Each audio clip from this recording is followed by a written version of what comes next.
मामा तुम्हाला सांगतो काही ताण घेऊ नका काहीच आपण तामझाम करणार नाही आपलं साधं सुधं लग्न करायचं आपल्या घरच्या घरी आणि मजेत राहायचं बघा. आणि खरं सांगू का बहिणीला पण भावाकडे यायला नाक राहिलं पाहिजे भावाला पण बहिणीकडे येता जाता आलं पाहिजे मग हे नातं होणं लय गरजेचं आहे तसं. बरोबर. हा अरे लय नाते तुटले ते अशा कारणामुळे. लय आता आम्ही तर तुला तेच सांगत होतो पण तुझ्या डोक्यात घुसत नव्हतं. अरे मी ते आता झालं गेलं ते सोडून बरं मी याला जावई करून घ्यायला तयार आहे फक्त जे आहे तेवढं फक्त मला सांभाळून घ्या आणि दाजीला सांगा हा सांगू मी येऊन गेलो म्हणून बरं का ताई. नाही तर चहा पाणी जेवण करून जाय. नाही आता आधी घरी जातो आणि ऐक ना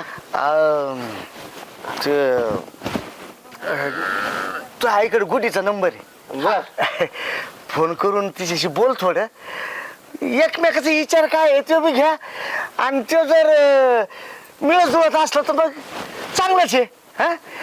ताईडे गुडीचा नंबर दे गुडी घरी वाट बघत असेल फोन मी तिला म्हणलंय पिनू फोन करीन म्हणून. बरोबर हा जाऊ का हा चल ये हा मामा तयार झालाय. हा मामा लय हुशार आहे मामा तयार झाला मामा डायरेक्ट म्हणला काहीच नाही एवढा हुशार मामा आहे. हळू जा बरं का मामा. म्हणजे त्याने डायरेक्टच अंग काढून घेतलंय. अगे जाऊ दे आई मामाची पोरगी मिळणं महत्वाचं आणि तुला सांगू का लई जणांना सांगितलं होतं करीन तर मामाचीच पोरगी आणि आता ते सगळं पूर्ण होतंय स्वप्न. बरं जाऊ दे सगळं मी ते एका देवाला नवस केला होता तेवढं नारळ फोडून येतो. नवस लग्नासाठी ते मामाच्या पोरीसाठी येतो.